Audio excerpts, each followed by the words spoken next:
जिंदाबाद जिंदाबाद, अशोक गहलोत जिंदाबाद।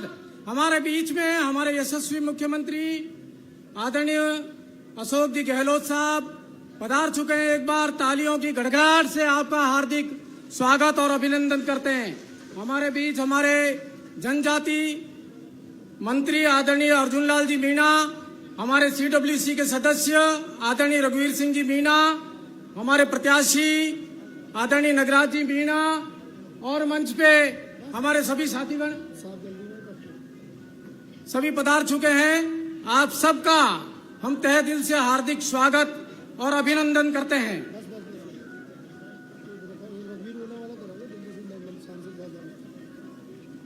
मैं हमारे सांसद और CWC के सदस्य आदरणीय रघुवीर सिंह जी मीणा साहब से निवेदन करता हूं कि वे साफा बंधवाकर हमारे यशस्वी मुख्यमंत्री माननीय अशोक जी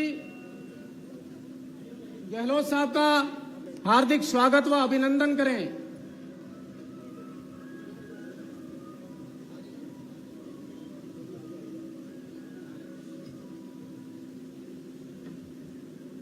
आदरणीय रघुवीर सिंह जी मीणा साहब से निवेदन है कि आप हमारे यशस्वी मुख्यमंत्री गहलोत साहब का साफा बंधवा करके हार्दिक स्वागत और अभिनंदन करें। साथ ही युवाओं की टीम, सभी सर्व समाज के हमारे साथी यहां आए हैं। आपकी तरफ से भी मुख्यमंत्री जी का, सांसद महोदय का, प्रत्याशी का, अर्जुन लाल जी का, सबका संयुक्त रूप से हार्दिक स्वागत और अभिनंदन।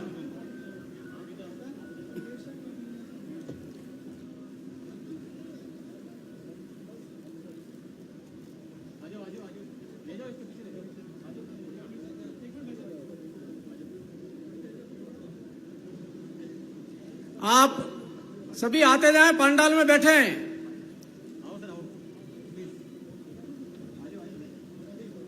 मैं स्वागत भाषण के लिए हमारे ब्लॉक कांग्रेस कमेटी के अध्यक्ष महेंद्र सिंह जी को आमंत्रित करता हूं कि वे पधार के आपका स्वागत व अभिनंदन करें। महेंद्र सिंह जी।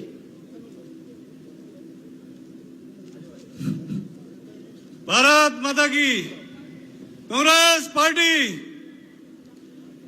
वीर शिरोमणि महाराणा प्रताप की पावन स्वाभिमानी धरा पर हमारे लोकप्रिय जननायक, तीसरी बार के यशस्वी मुख्यमंत्री आदरणीय श्री अशोक जी गहलोत साहब एवं CWC सदस्य आदरणीय रघुवीर सिंह मीणा साहब, हमारे TADA मंत्री अर्जुन जी बामणिया साहब, सबका नाम न लेते हुए माफी चाहता हूं।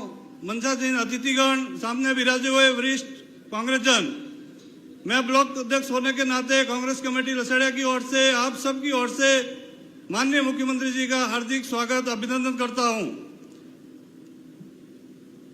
मैं कांग्रेस पार्टी के जाबाज और कर्मठ कार्यकर्ताओं की मेहनत, त्याग और समर्पण के बलबूते पे आप सभी को मैं पुनः आश्वस्त करता हूं कि यह सीट दरियावत हम सब मिलकर आपको जितवाएंगे तथा विकास के पथ पर कड़ी से कड़ी जोड़ेंगे, स्वर्ण विकास करा पाएंगे। जय कांग्रेस, जय हिंद, जय भारत। मैं हमारे पूर्व सांसद CWC के सदस्य आदरणीय रघुवीर सिंह जी मीणा साहब को आमंत्रित करता हूं कि वे पधार करके सभा को संबोधित करें।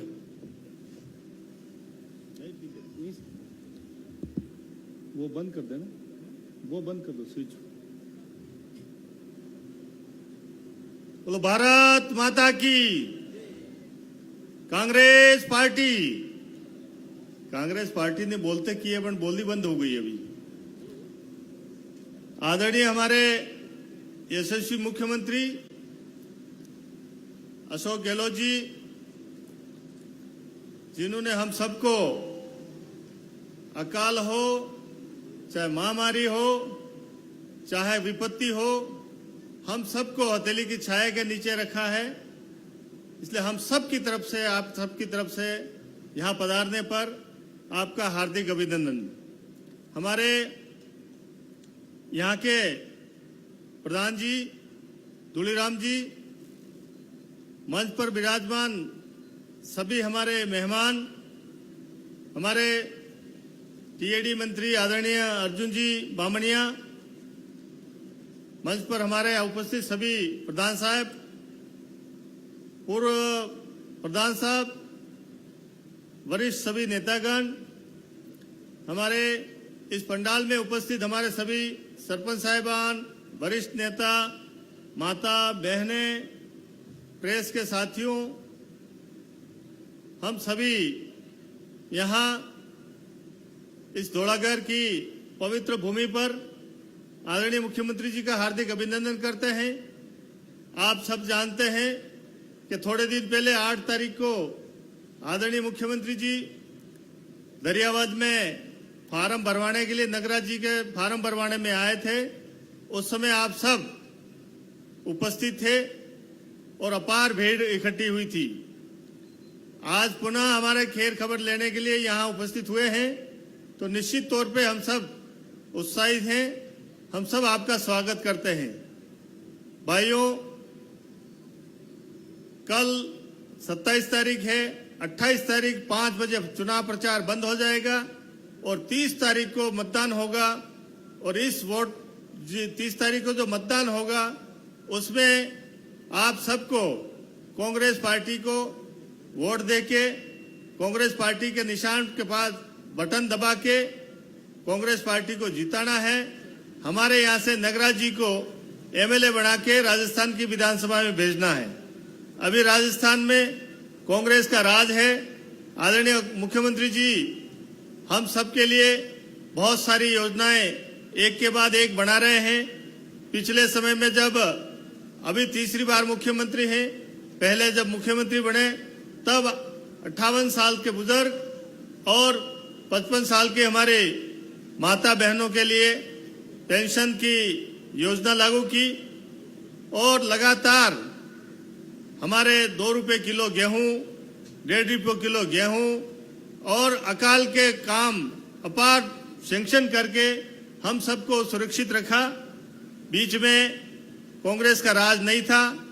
आप जब पद से हटे, वसुंधरा जी मुख्यमंत्री बनी, तो 5 साल तक आपकी जो पेंशन थी वो 500 से 501 रुपया नहीं हुई। और वापस मुख्यमंत्री अशोक गहलोत जी बने, उन्होंने एक ही लाइन में ना हमने मांग की ना आपने मांग की और 500 से 750 किया, 750 से 1000 रुपए किया और जो बुजुर्ग थे उनका 1500 किया, दो पति पत्नी दोनों थे। तो इस तरह से कल्याणकारी योजनाएं की। और इसके अलावा अभी महामारी जैसी फैली थी पूरे धरती पे, उसमें हमारा देश भी बहुत बुरी तरह से चपेट में था। राजस्थान में आपके नेतृत्व में जिस तरह से व्यवस्था की गई, पूरे देश में उदाहरण बना। देश के प्रधानमंत्री ने भी मुख्यमंत्री जी की सराहना की कि अशोक गहलोत जी ने जैसा इस बीमारी के काल में जैसी रक्षा की है, जैसी व्यवस्था की है, कहीं पे नहीं हुई। गुजरात के कल हार्दिक पटेल यहाँ आए थे, उन्होंने बहुत बहुत तारीफ की हमारे शासन की कि उन्होंने कहा कि गुजरात में कहीं गैस की व्यवस्था नहीं थी, कहीं खाट की व्यवस्था नहीं थी, दवाइयों की व्यवस्था नहीं थी। कोरोना काल में बहुत बुरी तरह से लोग मर रहे थे। ऐसे समय में हमारे राजस्थान का उदाहरण सब जगह दिया गया और केंद्र सरकार के भेदभाव करने के बाद भी लगातार हमारी सारी व्यवस्थाएं करते गए और हम सबको सुरक्षित रखा, इस बीमारी के काल से बचाया। फिर भी हम जानते हैं कि बहुत सारे परिवार बहुत तकलीफ में रहे, तकलीफ से वो निकले, परिवार के परिवार उजड़ गए। ऐसे समय में हम सब अशोक गहलोत जी का आभार व्यक्त करते हैं कि आपने हम सबको सुरक्षित रखा और हमारी रक्षा की। उसके लिए हम सब आने वाले समय में आपका साथ देंगे। राजस्थान की सरकार को मजबूत करने में ये जल्लारा विधानसभा क्षेत्र दरियावाद कहीं कमजोर नहीं रहेगा। पिछले 2 इलेक्शन में हमारे नगराज जी कुछ वोटों से हार गए। निश्चित तौर पे हम इस बात के लिए मंथन भी करते हैं, नगराज जी भी एहसास करते हैं कि कोई न कोई कमी रही होगी, उसकी वजह से जनता नाराज हुई, वोट कम दिए और हार गए। अब राजस्थान में कांग्रेस का राज है, आधा समय राज का निकल गया है, आधा समय और बाकी है और हम सबको बहुत विकास के काम चाहिए, सड़कें चाहिए, हमारे घर के पट्टे चाहिए, हमारे एनीकट चाहिए, हमारे बिजली चाहिए, शिक्षा की व्यवस्था चाहिए, तो वो सारी चीजें राज्य से मिल सकती हैं और राज्य के मुखिया हमारे बीच में है, हमारे पास हैं, तो निश्चित तौर पे हम आशा करते हैं कि हम सब की बात सुनेंगे और आप सब ने अगर विधानसभा में नगराज जी को भेज दिया तो नगराज जी निश्चित तौर पे हमारी पूरी मांगे विधानसभा में रख के आदरणीय मुख्यमंत्री जी से मांग करके और हम सबके काम करेंगे। अभी हमारा एमएलए नहीं होते हुए भी आपने पूरे विधानसभा क्षेत्र में करोड़ों रुपए के काम सैंक्शन किए, करीब 200-250 करोड़ के काम सड़कों के और अलग अलग डिपार्टमेंट के काम सैंक्शन किए हैं और हम सब आने वाले समय में और सरकार का लाभ लेने के लिए हम सभी आपसे आशा करते हैं। उसके बदले हम सब आपको भरोसा दिलाते हैं कि हम नगराज जी को एक एक वोट देके निश्चित तौर पे जिताएंगे, ऐसी हम आशा करते हैं। मैं आप सबसे जितने भी पंडाल में बैठे हैं उन सबसे उम्मीद करता हूं कि आप अगर इस बात में सहमत हैं तो मुख्यमंत्री जी को भरोसा दिलाइए, अपने दोनों हाथ खड़े करके हम नगराज जी को पूरे मन के साथ वोट देंगे और जिताएंगे। आप सबका बहुत बहुत आभार, बहुत बहुत धन्यवाद। मैं एक बार पुनः आपकी तरफ से आदरणीय अशोक गहलोत जी का स्वागत करता हूं और एक बात कहना चाह रहा हूं कि अभी हमारे मुख्यमंत्री जी लसाड़िया आए, हेलीपैड पे आए, आते ही उन्होंने पहले कहा कि नगराज उनका गौतम लाल जी का घर कहाँ है। हमने कहा साहब पास में ही है, 1 किलोमीटर 1.5 किलोमीटर दूर है। तो उन्होंने सभा में जाने से पहले वहां बैठने गए और बैठ के आए। ये राज्य सदन के नेता हैं और वो उनके प्रतिनिधि थे विधानसभा के, उस नाते वहां गए, बैठ के उनके परिवार को सांत्वना देके वापस सभा स्थल पर आए। जब मुख्यमंत्री ने भाषण शुरू किया उसके पहले बीजेपी वालों का इस वीडियो पे और इस पे ट्वीट चलने लग गए कि राजनीति करने गए। अरे निकम्मो, थोड़ा तो सोचो, हमारा संस्कृति कितनी महान है। चाहे गौतम जी होते नहीं होते, परंतु कोई भी होता, पर बैठने का काम तो कोई भी व्यक्ति करता है। इस तरह से राजनीति नहीं करनी चाहिए। हमारे आपको पता है कि गौतम जी नहीं रहे, उनका बेटा गौतम लाल कन्हैयालाल है, वो प्रधान रहा है, उसके पत्नी अभी प्रधान है। और अगर बीजेपी वालों में थोड़ा भी अगर ऐसा वो होता तो गौतम लाल जी के बेटे को टिकट देते, तब तो समझते हो उसके प्रति सहानुभूति है। परंतु खाली राजनीति तो वो लोग करते हैं। जब राज गिराने का काम कर रहे थे तब गौतम लाल जी और 2-4 साथी इनके उस बस से उतर गए थे। नहीं, हम राज गिराने के पक्ष में नहीं है, राज अच्छा चल रहा है, अशोक गहलोत जी अच्छे मुख्यमंत्री हैं, इसलिए हम राज गिराएंगे नहीं। वो उतर गए थे, वो खुंदक निकालने के लिए, वो बदला लेने के लिए उनके बेटे का टिकट काटा है। अभी प्रदेश के बीजेपी के अध्यक्ष को ये भी पता नहीं है कि यहाँ टिकट किसको दिया है। वो जाके जयपुर में कह रहे हैं, बड़े बड़े अखबारों में आया है कि दरियावत की जनता, लसाड़िया की जनता सभी कन्हैयालाल के साथ है। तो कन्हैयालाल के साथ है तो कन्हैयालाल तो नाराज है भाई, और कन्हैयालाल अगर नाराज है तो कन्हैयालाल के साथ रह के कांग्रेस को जिताओगे, तब मैं मानता हूं। एक बार पुनः आप सबकी तरफ से आदरणीय अशोक गहलोत जी का, मुख्यमंत्री जी का बहुत बहुत आभार व्यक्त करता हुआ यहाँ आपके पधारने पर बहुत बहुत धन्यवाद। जय हिंद। मैं हमारे लोकप्रिय प्रत्याशी आदरणीय नगराज जी मीणा को आमंत्रित करता हूं कि वे पधार के सभा को संबोधित करें।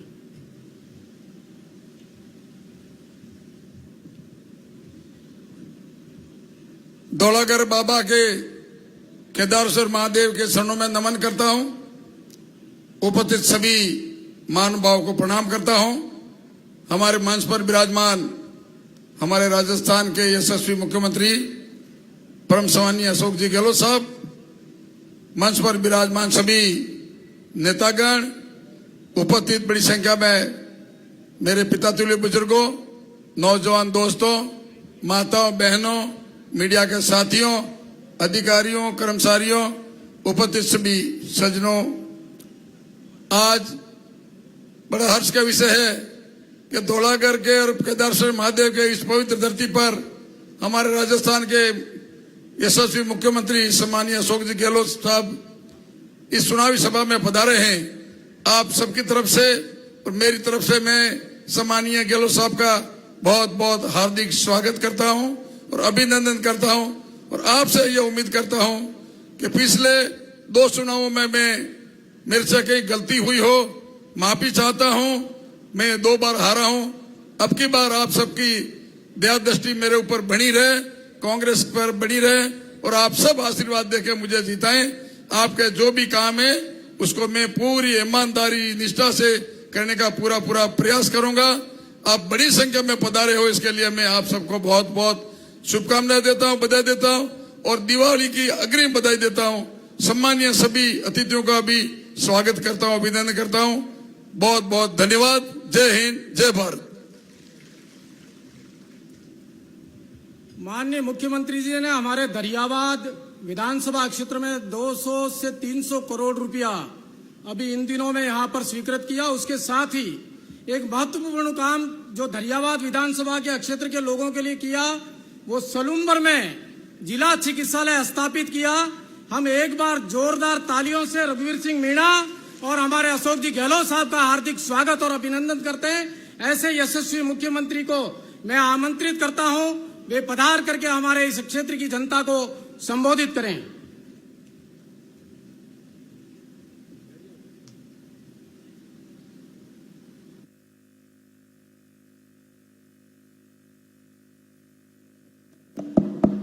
हमारे कांग्रेस के लोकप्रिय उम्मीदवार नगराज मीणा साहब, पूर्व सांसद हमारे कांग्रेस के हाईकमान के सदस्य रघु मीणा जी, राज्य मंत्री अर्जुन बामनिया जी, पूर्व मंत्री मांगीलाल गरासिया जी, पूर्व विधायिका श्रीमती बसंती देवी, हमारे पूर्व जिला प्रमुख आदरणीय छगनलाल जी जैन साहब, परमानंद जी मेहता साहब, लक्ष्मीनारायण जी पांड्या, मंजुला देवी रोहत, पूंजीलाल जी परमार, प्रेम कुमारी पाटीदार, शांता देवी जी, गंगा देवी, धनपाल जी मीणा, धोलीराम जी मीणा और यहाँ आए हुए हमारे डूंगराम जी गैदर, महेंद्र गहलोत, सतवीर चौधरी जी, अशोक शर्मा जी, पुकार पारस। मुझे बहुत खुशी है कि आज आपके क्षेत्र में आने का जलाला में मौका मुझे मिला है और आप इतनी बड़ी तादाद में पधारे हो, इस बात की मुझे बहुत खुशी है। मेरे पूर्व वक्ताओं ने आपको अपील करी, मैं आपको इतना ही कहना चाहूँगा कि सोनिया गांधी जी ने सोच समझ के टिकट दिया है आपके अपने लाडले नगराज मीणा जी को। पिछले चुनाव में आपने यहाँ से इनको कामयाब किया था, पर फिर भी चुनाव में अपन कामयाब नहीं हो पाए, क्योंकि लोकतंत्र है, उसमें कई बार चुनाव में हार जीत होती रहती है, उसका हम सम्मान करते आए हैं। पर ये चुनाव बहुत महत्वपूर्ण है। ये चुनाव वल्लभ नगर हो चाहे वो तेजावद हो, 2 चुनाव हैं। 2 चुनाव लोकतंत्र में मायने रखते हैं।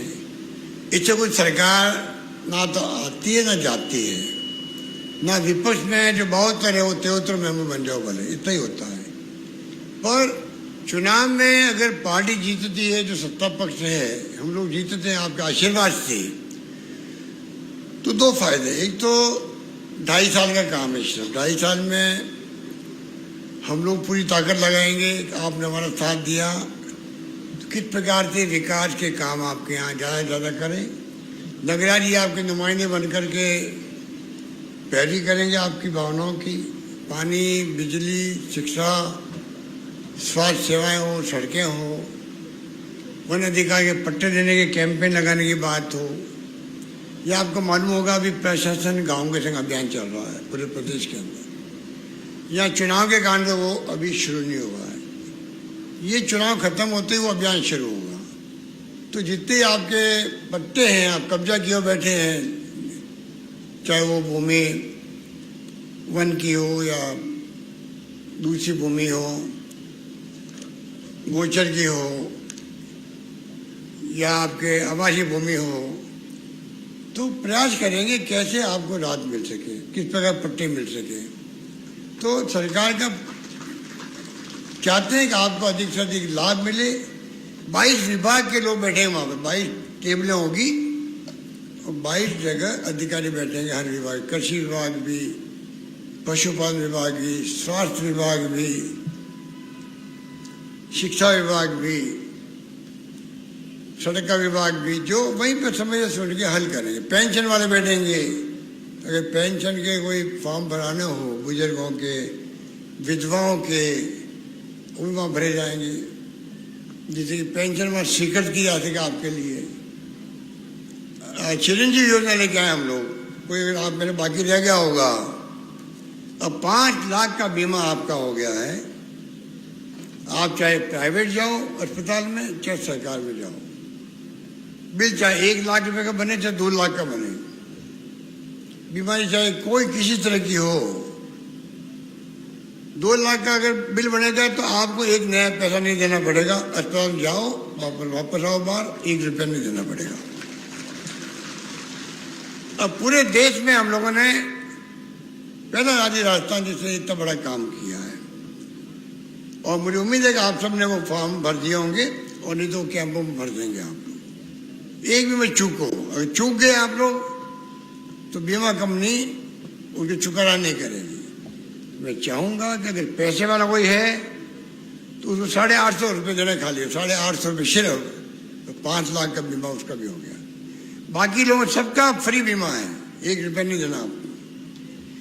तो मैं आपको जो कहना चाह रहा था, एक तो हम चाहते हैं कि अधिक से अधिक काम आपके हों 2-2.5 साल के अंदर।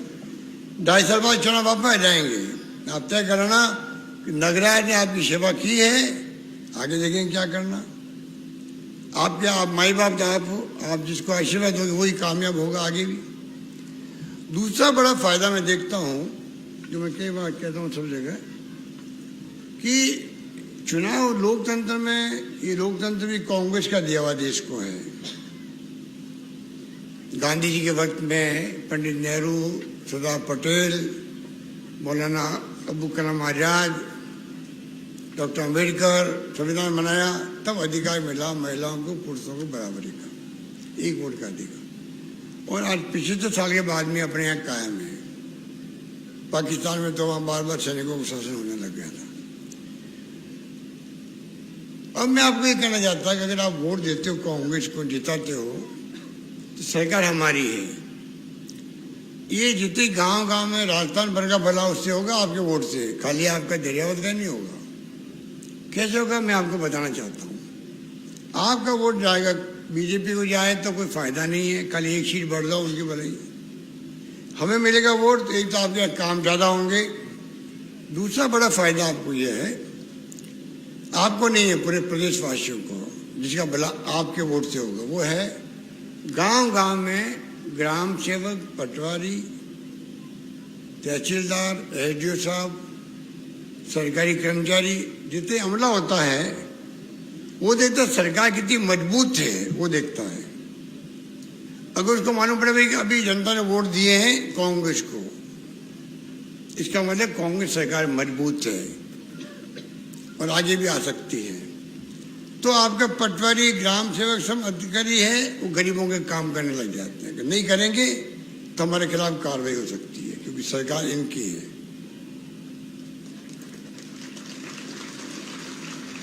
और उनको लगता है कि नहीं तो बीजेपी वाले जीत गए तो पता नहीं सरकार का क्या होगा, सरकार तो मजबूत सरकार नहीं है, तो वो फिर परवाह भी नहीं करते गरीब की, तो सुनवाई भी नहीं करते, ना तहसील में, ना पटवारी के यहाँ, ना ग्राम सेवक के यहाँ।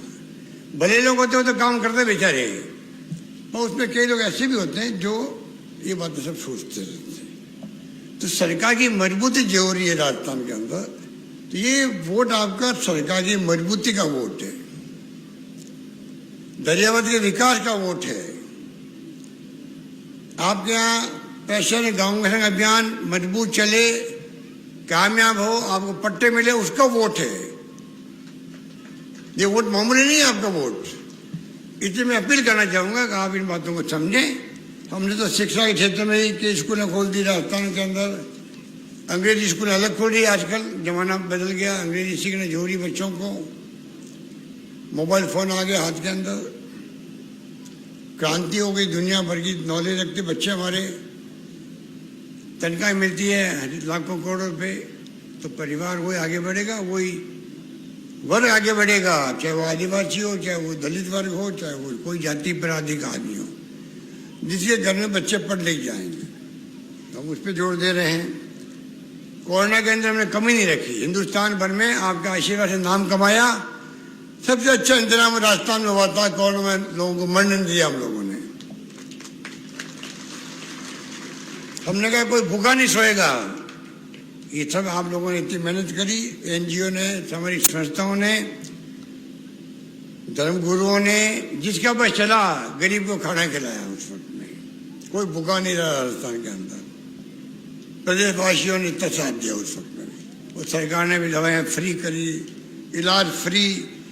40-40 हजार के इंजेक्शन थे कोरोना के अंदर, वो हमने फ्री लगाए लोगों के लिए। 40 हजार के इंजेक्शन बताइए। ये 5 लाख की योजना भाई है। तो मैं कहना चाहता हूँ आपको कि हम लोगों ने, अब किसान लोग बैठे हुए धरने पर दिल्ली बॉर्डर पर, सरकार कार्रवाई नहीं कर रही है। साल में उन्हें रहेगा, सही साल हो गया बैठे हुए। 600 किसान मारे गए बेचारे। और महंगाई बढ़ती जा रही। पेट्रोल, डीजल, गैस, आपकी घर की घरेलू गैस, महिलाएं बैठी हुई है। उज्ज्वला योजना दे दी आपको, खुश कर दिया। 300 रुपये सिलेंडर था पहले, और वो 900 हजार का हो गया है। कई घरों में तो वो भी उसको रख दिया बंद करके वापस। तो कोई स्कीम लागू हो तो पूरी लागू होनी चाहिए, जिससे लाभ मिलता जाए उसका। महंगाई बढ़ती जा रही है, भयंकर महंगाई है। महिलाएं जानती है रसोई कैसे चलाती है।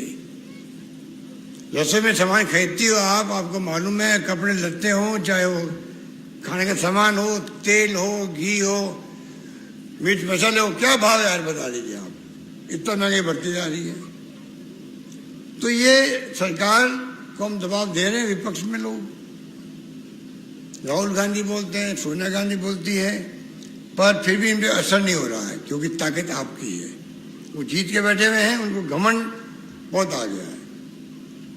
तो लोग, जनता जनार्दन तो माई बाप होती है।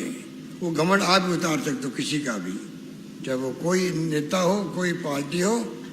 आपके आगे किसी का घमंड नहीं चलता, मैं कह सकता हूँ। तो पेंशन के काम करवाना हम लोग, वो हम चाहते हैं कि उसके हम कम हो।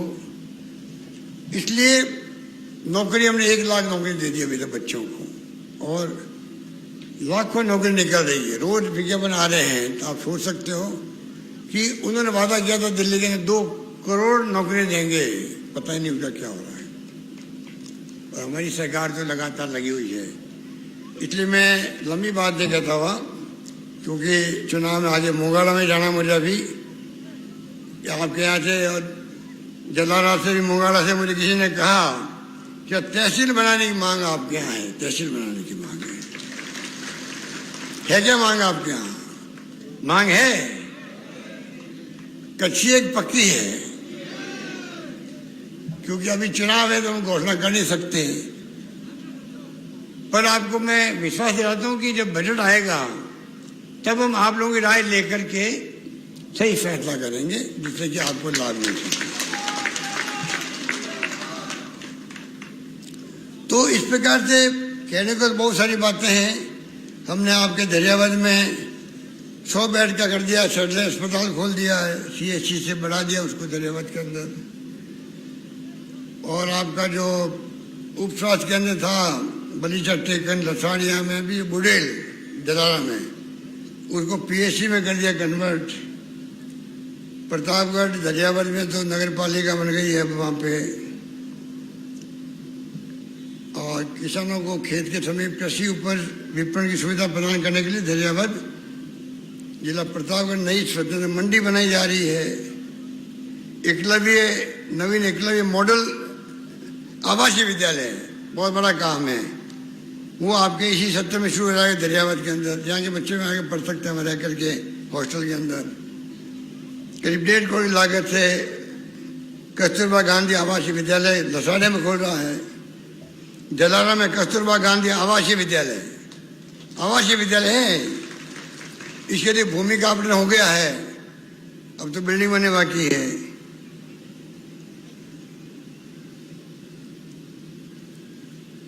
और जल जीवन मिशन आया हुआ है, जो घर घर में पानी पहुंचेगा।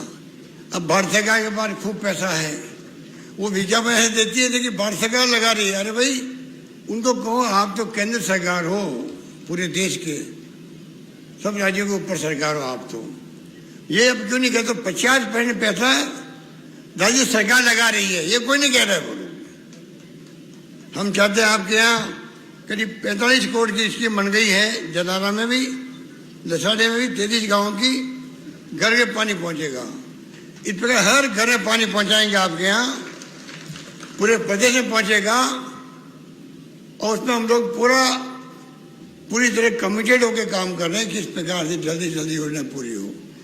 इसलिए कहने को बहुत सारी बातें हैं। मैं आपको यही कहूँगा अंत में कि आप ये 2 बार नगराज मीणा मेरे साथ एमएलए रहे हैं, 2 बार, और आपके आशीर्वाद में 3री बार मुख्यमंत्री हूँ, 3री बार। बिना आपके आशीर्वाद से संभव नहीं था 3री बार बनना। 2 बार तो आपने इनको मेरे साथ रखा, इस बार नहीं रखा आपने। अब मैं कहूंगा, आपको कहना चाहूंगा, इस बार वापिस जो है आधा समय बीत गया, आधा समय तो बीत गया है, तो बीत गया वो बीत गया। आधे समय में आप जो है पहले 2 बार रखा है, तो आप 3री बार भी आधा समय बचा हुआ, उसमें आप इनको आशीर्वाद दो। अच्छा, बाबा ने एक नई पार्टी और पैदा हो गई, बीपीटी वाले, वो हमारे साथी हैं, 2 एमएलए उनके बीपीटी के। मैं कोई मना नहीं करता हूँ काम का, उनको भी उनके काम भी मैं करता रहता हूँ, तो भाई काम तो जनता के हैं आखिर के अंदर। पर अब टाइम बदल गया, अभी सरकार हमारी है। मैंने कहा आपको 2 फायदे होंगे, गांव में लोगों को राहत मिलेगी, आपके यहाँ विकास होगा। वो नौजवान साथी है, मैंने सुना को टिकट तो किसी को दिया और प्रचार किसी का कर रहे हैं, तो वो तो अभी नौजवानों को मैं कहना चाहूंगा, अभी सरकार की मजबूती के लिए उनको रिटायर होकर के नगराज मीणा को कामयाब करें, ये मैं कहना चाहूंगा। तो मुझे खुशी है कि आप सब यहाँ पधारे, हमारी इतनी बहनें माताएं बैठी हुई इतनी बड़ी संख्या के अंदर। जलारा का अपना नाम है, नाम मैंने भी सुन रखा था, तो मुझे खुशी है कि आज आप सबके दर्शन हो गए। और मुझे खुशी है कि आप मास्क लगा के बैठे हो, मास्क लगा के, बहुत जरूरी है। ये बीमारी अभी गई नहीं है। ये इंग्लैंड में भी, अमेरिका में भी लाखों लोग मरीज हो रहे, अभी तक भी आ रहे, मर रहे लोग वहां पर। रशिया में तो अस्पताल में बेड नहीं मिल रहे हैं। तो आप सोच सकते हो कि नए रूप में बीमारी आती है। पहला रूप अलग था, दूसरी बार आई तो रूप अलग बदल गया, उसका बहुत खतरनाक था। वो 3-4 दिन में लंग्स में पहुंच जाता वो कोरोना। तो गौतम मीणा जी की डेथ हो गई उसके अंदर। अब देखिए आप, गौतम मीणा आप एमएलए थे, इसलिए चुनाव हो रहे हैं। मुझे बहुत दुख हुआ क्योंकि मैंने उनकी बहुत मदद करने की कोशिश करी अस्पताल के अंदर। मैंने उनसे खुद से बातचीत करी, डॉक्टर से बातचीत करी, उनका बेटा डॉक्टर है गौतम मीणा का, उनसे मैंने बातचीत करी, बुलावन थी मैंने डॉक्टरों को। पर तब तक वो और बीमारी बढ़ चुकी थी, लंग्स पूरे खराब हो गए और वो 2-3 दिन में चले गए हमारे से। जीत बड़ी खाट साहब थे, जीत बड़ी खाट, वो कह रहा हूँ, वो भी चले गए, साथ में बढ़ते थे वो भी। तो कहने का मतलब ये है, अभी मैं उनके घर चला गया। अभी रघु मीणा जी आपको कह रहे थे, अब आप मुझे बताओ, इतने लोग बैठे हुए हो, हमारी पीढ़ियों से, हमारे बापों ने, दादाओं ने, परदादाओं ने भी ये परंपरा कायम रखी। कोई मर जाए किसी के घर पे तो उस वक्त नहीं देखा जाता कि ये कांग्रेस का है, बीजेपी का है, किस पार्टी का है, किस जाति बिरादरी का है, ये नहीं देखा जाता है। ये कायदा होता बैठ के जाके उनके परिवार को सांत्वना देने का ये कायदा है। अगर मैंने वो कायदा निभा दिया यहाँ करके, लसाड़िया के अंदर जाकर के, तो मैंने क्या गुनाह कर दिया बता दीजिए आप। हमारी संस्कृति है, उनकी परंपरा है।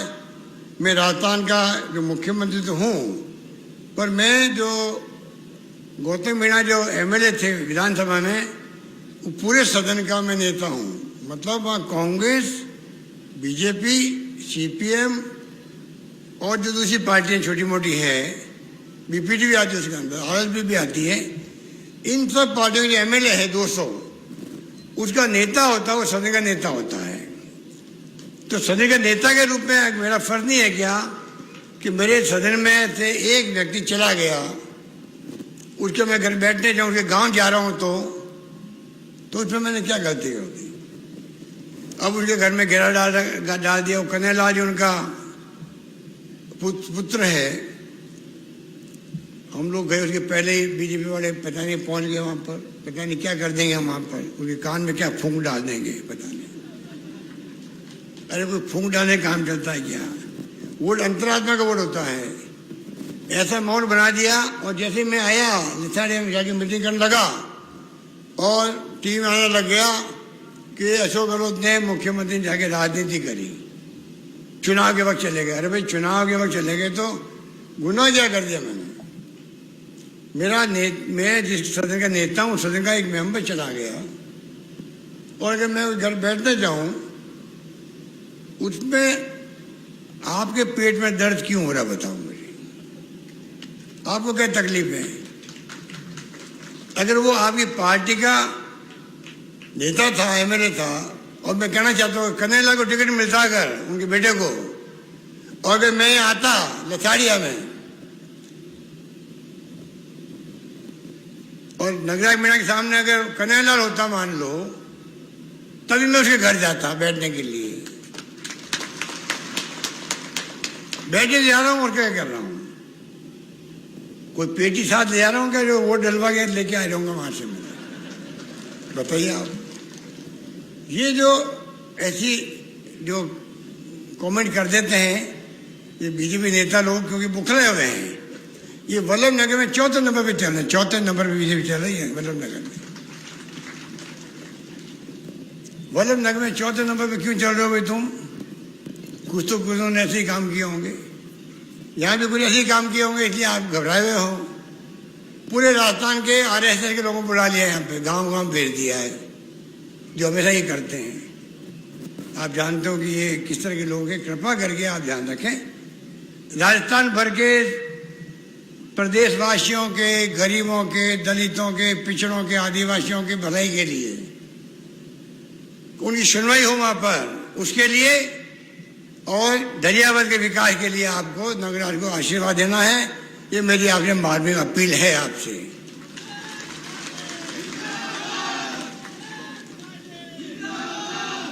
यही बात करता मैं आपका बहुत शुक्रिया अदा करता हूँ, धन्यवाद देता हूँ, और महिलाओं को रिक्वेस्ट करता हूँ कि आप अपना आशीर्वाद नगराज को दें। धन्यवाद। जय हिंद। धन्यवाद।